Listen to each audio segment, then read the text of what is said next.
जब बाईतू Covid centre के अंदर प्रशासन वाले और डॉक्टर इन्होंने आकलन किया कि बाईतू ब्लॉक के अंदर पंचायत समिति बाईतू में ज़्यादा मरीज कहाँ से आ रहे हैं और मरीजों की क्या स्थिति है और क्या कारण है जो स्थिति खराब हुई। ये देखने में आया अगदड़ा, खोतों की ढाणी, चौकला और भीमड़ा, इन चारों ग्राम पंचायत के अंदर कोविड पॉजिटिव की संख्या भी ज़्यादा है और मृत्यु की भी संख्या ज़्यादा है। अगदड़ा के अंदर जब ये घर घर सर्वे किया, 217 जनों के सर्दी, जुकाम, बुखार ये लक्षण आप सब लोगों को पता चले, जिसमें आज 31 लोगों के लक्षण आज उसमें सम्मिलित हैं। इन तमाम लोगों के हम लोगों ने, आप लोगों ने सबने मिलकर इनके यहाँ दवाइयाँ पहुँचाई।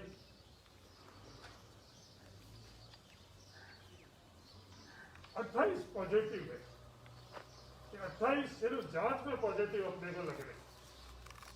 तो पूरे देश में जो अपन स्थितियां देख रहे हैं उसमें 1/3 लोग जांच में पॉजिटिव आ रहे हैं, 2/3 लोग जांच में भी पॉजिटिव नहीं आ रहे हैं, जो ये कोरोना का दूसरा चरण है उसके अंदर। इसमें 18 अभी एक्टिव केस है।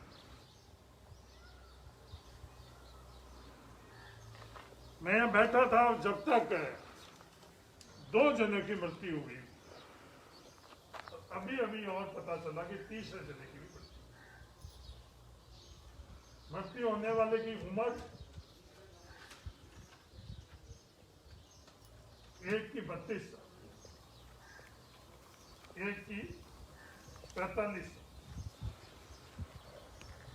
और अभी जिनकी मृत्यु हुई स्वर्गीय आत्मा की उम्र थी 45।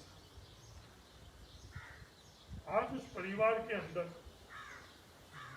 दुखी तो हम सब लोग, पर उस पत्नी की जिंदगी कैसे निकली और उनके बच्चों की जिंदगी कैसे निकली, बिना बाप के बिना पति के पूरा जीवन निकालना, ये जीवन का सबसे बड़ा दुख।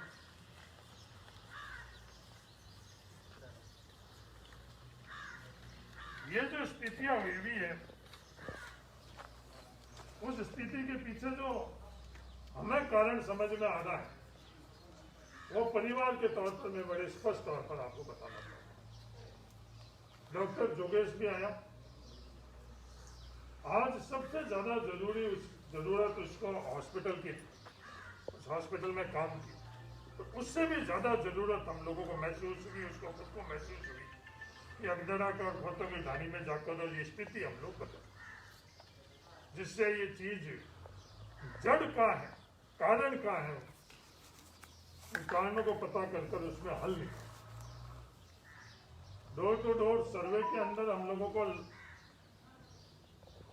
एक बात ये भी सामने आ रही कि कई लोग लक्षण बता नहीं रहे। लक्षण नहीं बताने के कारण उनके मन में भ्रांति है या जिज्ञासा, क्या पता क्या होगा अगर बताएंगे। किसी प्रकार की अपन लोग अगर कोई कोविड पॉजिटिव होगा उसको भी अपन कोई आइसोलेशन सेंटर में तो नहीं ले जा रहे, उनको कोई अस्पताल। सामने आई है कि लेट कर लेते हैं, देरी कर लेते हैं डॉक्टर तक जाने की। लेट और देरी करने के कारण केस बिगड़ गए।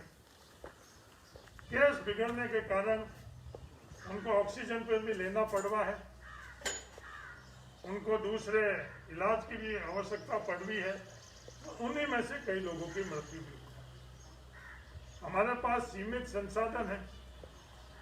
आज डॉक्टर और नर्स एक साल के अंदर अपन नया बना नहीं सकते। डॉक्टर बनने में कितना समय चाहिए, नर्सिंग कोर्स करने में कितना समय चाहिए अपने। आज ऑक्सीजन की क्षमता एकदम बढ़ा नहीं सकते। आज जब मैं आपसे बात कर रहा हूँ राजस्थान को 700 मैट्रिक टन की आवश्यकता ऑक्सीजन और 370 मैट्रिक टन मिल रहा।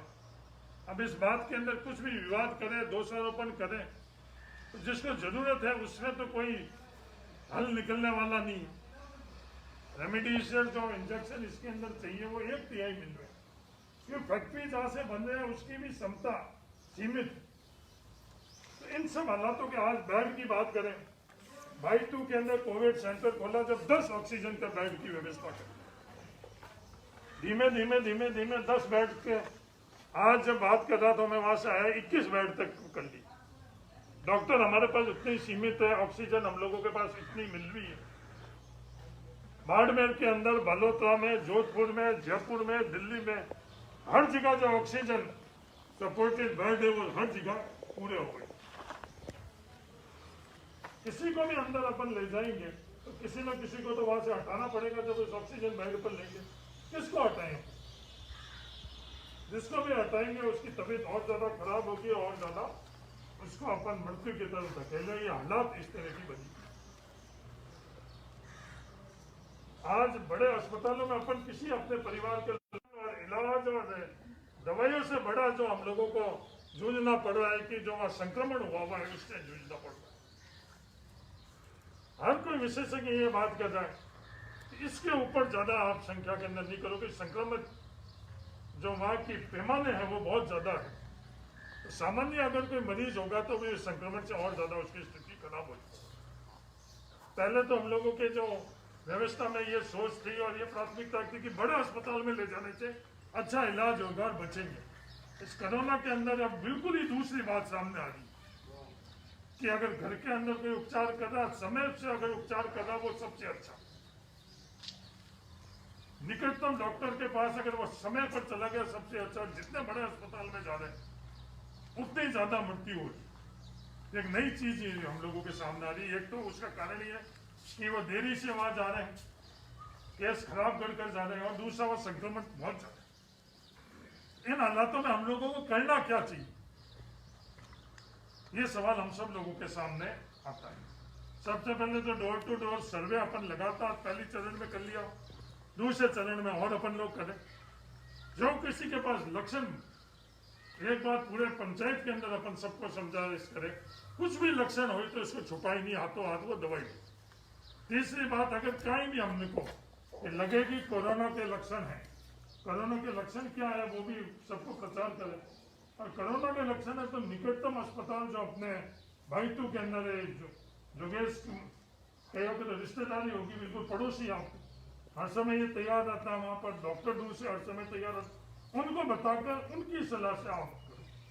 अपन लोग जल्दबाजी के अंदर चाहे बालोतरा जाए, बाड़मेर जाए, जोधपुर जाए, पर सबसे सही जो निर्णय आज के हालातों के अंदर ये है कि अपन वहां जाए, भाई2 जाकर जो डॉक्टर सलाह दे उस हिसाब से करें। डॉक्टर कहे कि आप वापिस जाकर ढाणी में होम आइसोलेशन हो जाओ तो वापस अपने घर पर आ जाए। डॉक्टर कहे कि भाई2 के कोविड सेंटर के अंदर ऑब्जर्वेशन रखना, वहां किसी प्रकार की कोई भी भ्रांति नहीं पालो। आप में से 1-2 जने जाकर देख लो कि वहां क्या व्यवस्था कर रखी। कोई भी व्यवस्था के अंदर ऐसा नहीं कि हॉस्पिटल जैसी व्यवस्था आपको नजर आएगी, घर की जैसी व्यवस्था वहां कर रखी। और डॉक्टर अगर कहे कि नहीं, हाथों हाथ ही अपने को इसको ऑक्सीजन की आवश्यकता, तो ऑक्सीजन की व्यवस्था भी अपन लोग करेंगे। पर डॉक्टर की सलाह से हमको एकदम जाना चाहिए। अगर हम 5-7 दिन बाद जा रहे हैं, जो अगदड़ा के केसेज में देख रहे हैं, जो मृत्यु भी हुई उसके पीछे भी हम लोग देख रहे हैं, कई कारणों में से एक, और वो सबसे महत्वपूर्ण कारण है कि लेट अपन लोग जा रहे हैं। लेट जाने के बाद जब केस खराब हो जाता है, एक तो ऑक्सीजन बहुत ज्यादा लगता है, हमारे जितने साधन है वो ज्यादा लगते हैं, वो लग रहा है, उसकी भी कोई फिक्र की बात नहीं। उसके बाद में भी अपन उसको बचा नहीं पा रहे, और एक व्यक्ति की भी अगर मृत्यु होती है तो जो उससे जुड़े हुए काम करने वाले हैं उनमें कितनी हताशा होती है। वो पूरी की पूरी व्यवस्था एक बार तो रुक जाती है।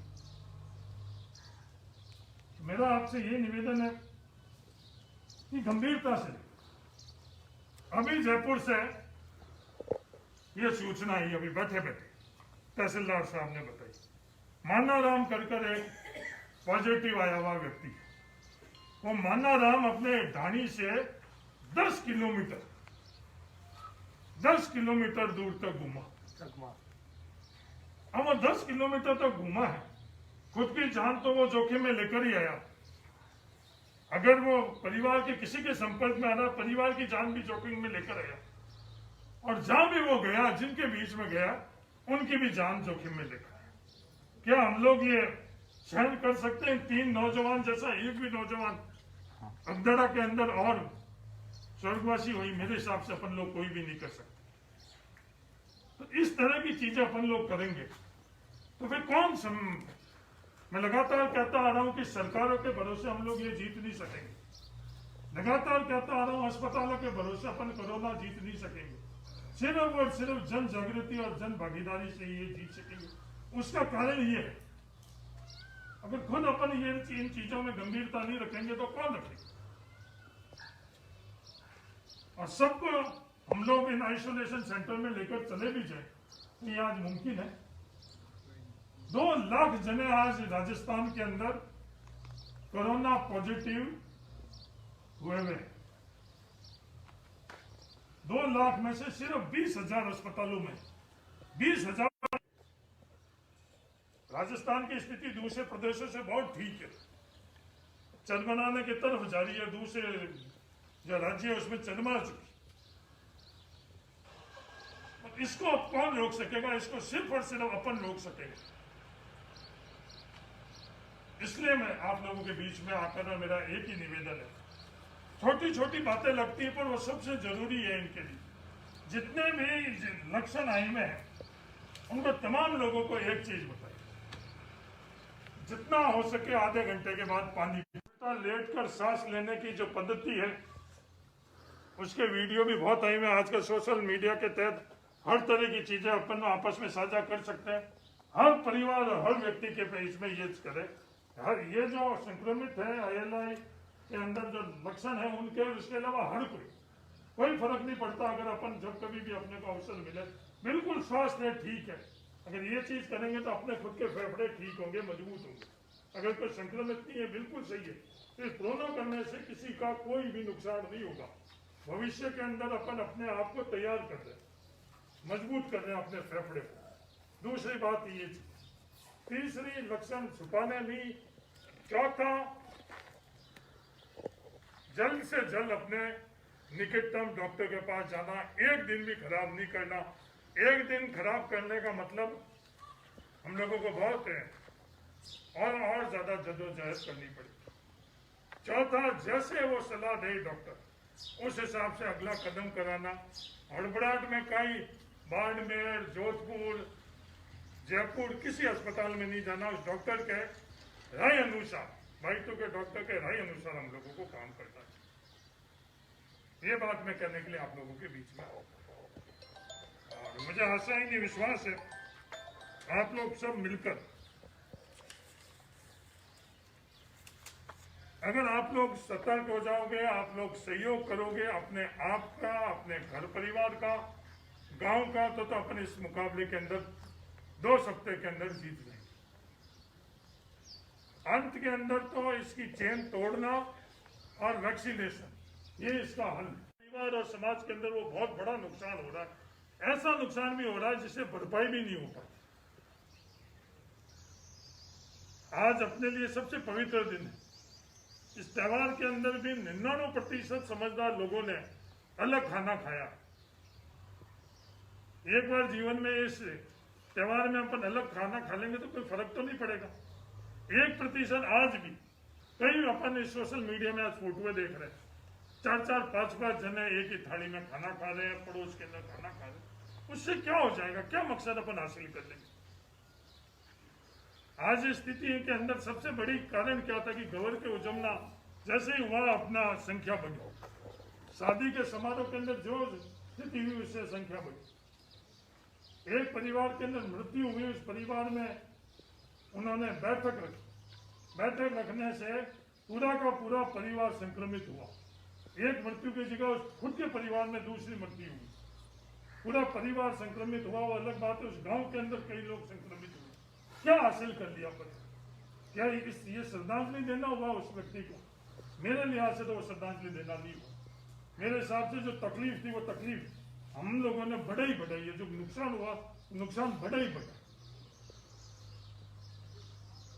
तो मेरा तो आपसे ये सब लोगों से ये निवेदन है, आप जो एएनएम और आशा आखिर के अंदर वहां जाकर आप लोग ही हर परिवार से आप जुड़कर आप वहां इस समस्या का सबसे बड़ा अगर मुकाबला कोई कर रहा था आप लोग कर रहे, बाकी तो हम लोग सब सहयोग कर रहे। अस्पतालों में भी देखें तो नर्सिंग स्टाफ सबसे ज्यादा पूरा दिन उन लोगों की सेवा, पूरे दिन उनके लोगों के संपर्क में वो लोग, उनके भी परिवार हैं, उनके भी बच्चे हैं, उनका भी जीवन है, उसके बावजूद भी उन्होंने सब कुछ नजरअंदाज कर और वो आज पूरी पूरी अपनी जान अस्पताल के अंदर दे रहे।